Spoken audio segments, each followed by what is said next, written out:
జాగృతి తరఫున బట్టి విక్రమార్క గారికి ఉత్తరం రాస్తా ఉన్నాం. ఎండిఓ సిస్టమ్ దయచేసి రద్దు చేయండి. మీరు ఆల్రెడీ 90 టెండర్స్ రద్దు చేసిండ్రు. Let Singareni do it's open cast in 90. ఎందుకు చేయలేం మనం? అక్కడెక్కడో రాజస్థాన్లో పోయి పవర్ ప్లాంట్ పెడతారు, ఇంకెక్కడో గుజరాత్లో పోయి ఇంకో ప్లాంట్ పెడతారు. ఒరిస్సాకు పోయి మీరు చేయండి ఓపెన్ కాస్ట్. ఎందుకు చేయరు? ఇప్పుడు ఈ ప్రైవేట్ కాంట్రాక్టర్ కూడా పోవాల్సిందే కదా. మీరు ఒరిస్సాకు పోయి ఓపెన్ కాస్ట్ చేస్తే అక్కడ వచ్చే ఉద్యోగం వచ్చే పిల్లాడు మనోడు వస్తాడు. తెలంగాణోడుకు 2 లక్షల రూపాయలు వస్తుంది, జీతాలు వస్తాయి, లాభాలలో వాటా వస్తుంది. ఆ లాభం 25,000 కోట్ల లాభం సింగరేణికి యాడ్ అవుతుంది. నా కార్మికుడికి ఆ లాభాలలో వాటా వస్తుంది. ఎండిఓ విధానం రద్దు చేయాలి. ఇదివరకు బీఆర్ఎస్ గవర్నమెంట్లో తాడిచెర్ల బ్లాక్ 1ని ఎండిఓ కింద ఏఎంఆర్ అనే కంపెనీకి ఇచ్చిండ్రు. ఇస్తే ఇప్పుడు అందులో లాభాలలో ఏ వాటా కూడా మనకు రాదు కదా. అది జెన్కోకి ఇచ్చిండ్రు, జెన్కో నుంచి ఏఎంఆర్కి ఇచ్చిండ్రు. ఏదొచ్చిన ట్రాన్సాక్షన్ వాళ్ళకైతుంది, మనకు పీనట్స్ వస్తాయి లీజ్ అమౌంట్. కోల్ అమ్ముకునే డబ్బు రాదు. మళ్ళీ ఘోరమైన విషయం ఏంటంటే తాడిచెర్ల కూడా గ్రేడ్ 9 కోల్. 9 కూడా చాలా మంచి గ్రేడ్ కోల్.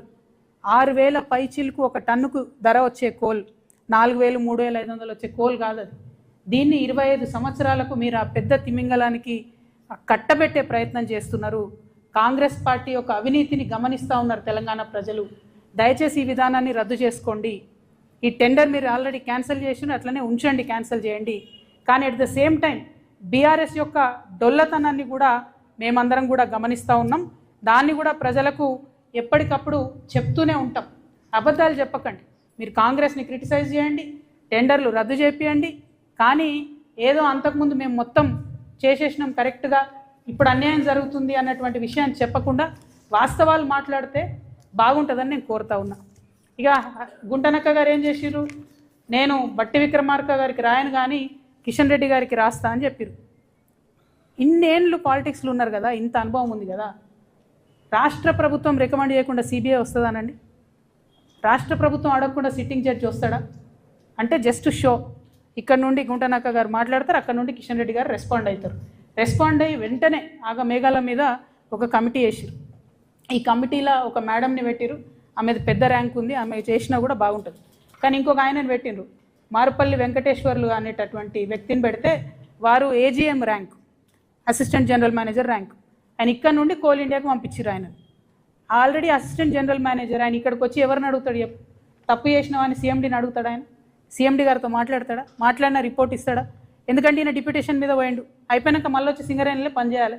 ఇది ఎందుకు వేసినట్టు అసలు ఈ కమిటీ అన్నది అర్థమవుతలేదు. కిషన్ రెడ్డి అన్నగారు దీనికి సమాధానం చెప్పాలి. ఇది కరెక్ట్ కాదు. నిజంగా మీరు వాస్తవాలు నిగ్గుదేల్చాలనుకుంటే సైట్ విజిట్ కంపల్సరీ అనే నిబంధనను క్యాన్సిల్ చేయాలి. గ్లోబల్ టెండర్లు, పారదర్శకమైన టెండర్లు అన్నీ ఓపెన్ కాస్ట్ మైన్లకు సింగరేణిలో పెట్టాలి. ఎండిఓ విధానాన్ని ఖచ్చితంగా రద్దు చేయాలని మేము డిమాండ్ చేస్తున్నాం. దాంతోపాటు కిషన్ రెడ్డి గారు నేను ఇంకొక మాట డిమాండ్ చేస్తున్నా.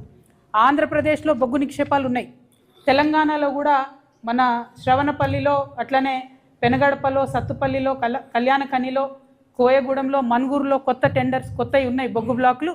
అవన్నీ కూడా ఇవ్వాలని చెప్పి అవన్నీ కూడా తెలంగాణకు సింగరేణికి అలొకేట్ చేయాలని చెప్పి కిషన్ రెడ్డి గారిని నేను డిమాండ్ చేస్తూ ఉన్నాను. మీరు అది చేయకుండా మేమేదో మైనారిటీ స్టేక్ హోల్డర్సు, మాకు సింగరేణిలో ఏం చేయడానికి లేదు కాబట్టి ఏదో మేము పాపం చూసుకుంటా నిల్చుంటున్నామని చెప్పి చెప్పడం కరెక్ట్ కాదు. కోల్ ఇండియాలో ఉన్న అనేక విధానాలను కోల్ ఇండియా కన్నా బెటర్గా మరి కార్మికుల విషయంలో పర్టికులర్గా సింగరేణిలో మేము ప్రయత్నం చేసి ఇప్పించుకోవడం జరిగింది. కాబట్టి కిషన్ రెడ్డి గారు మరి ఖచ్చితంగా కార్మికుల సంక్షేమం కోసం కూడా మాట్లాడాలి. త్వరలోనే సింగరేణిలో ఎన్నికలు కూడా రాబోతూ ఉన్నాయి.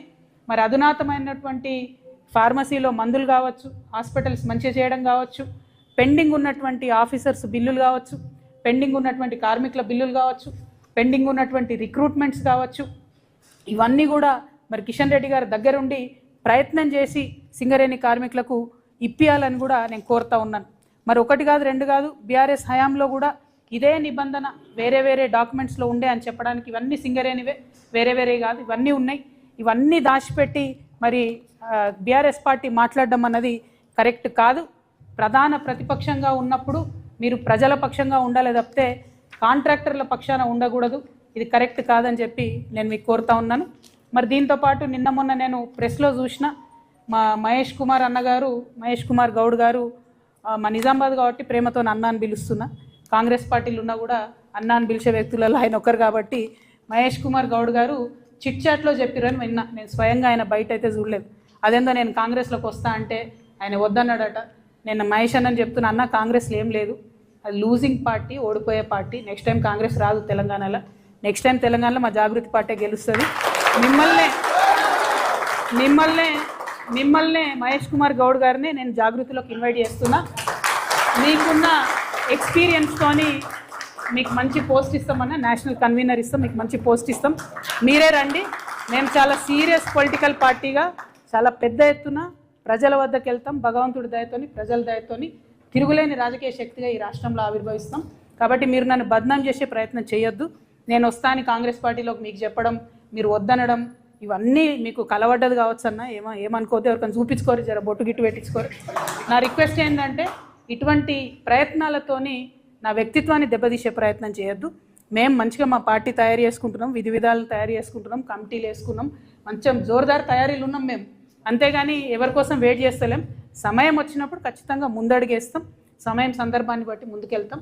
ఇటువంటి ప్రయత్నాలు చేయొద్దని కాంగ్రెస్ పార్టీ నాయకులకు మాత్రం నేను తెలియజేస్తూ, ఇక్కడున్న పత్రికా మిత్రులకు, సింగరేణి కార్మికులకు ముఖ్యంగా మేము మీకు భరోసా ఇస్తున్నాం. ఈ రాష్ట్రంలో ఎవరు కొట్లాడకున్నా హెచ్ఎంఎస్ తెలంగాణ జాగృతి సింగరేణి కార్మికుల పక్షాన నిలబడుతుంది. మెడికల్ బోర్డు కోసం కొట్లాడుతుంది, అలియాస్ నేమ్స్ కోసం కొట్లాడుతుంది, ప్రతి ఒక్క అంశం కోసం కొట్లాడుతుంది అని చెప్పి ఈ సందర్భంగా తెలియజేస్తూ మీ దగ్గర సెలవు తీసుకుంటున్నాను. Thank you. జై తెలంగాణ, జై తెలంగాణ. ఎస్ సారీ, మా రియాజ్ అన్న గారు నాకు పొద్దున్నే చెప్పిను, నేను చెప్పడం మర్చిపోయినా. నైని సైట్ చూడడానికి హెచ్ఎంఎస్ తరఫున ఒక డెలిగేషన్గా వారు అక్కడికి వెళ్తారు. మరి అక్కడ జరుగుతున్నది ఏంది, ఉన్నదేంది. ఒరిస్సాలో 2-3 మంచి సిస్టమ్స్ ఉన్నాయి. ఒక గుంటెడు జాగా పోయినా కూడా పర్మనెంట్ జాబ్ ఇస్తారు ఒరిస్సాలో.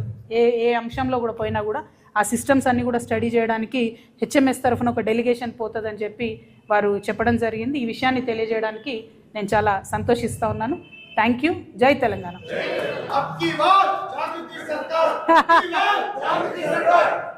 పార్టీ అయినాక ఇప్పుడు థ్యాంక్ యూ. జై తెలంగాణ.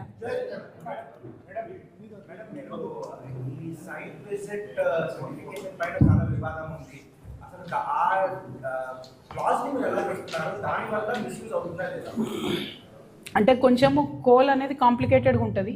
ఆ కాంప్లికేటెడ్ విధానంలో ఏంటి అంటే కంటిన్యూస్గా తీస్తూ ఉండాలి. కోల్ ఏదో రిక్రియేషనల్గా తీయడానికి ఉండదు, కంటిన్యూస్గా తీయాలి, చాలా టెక్నికల్గా తీయాలి.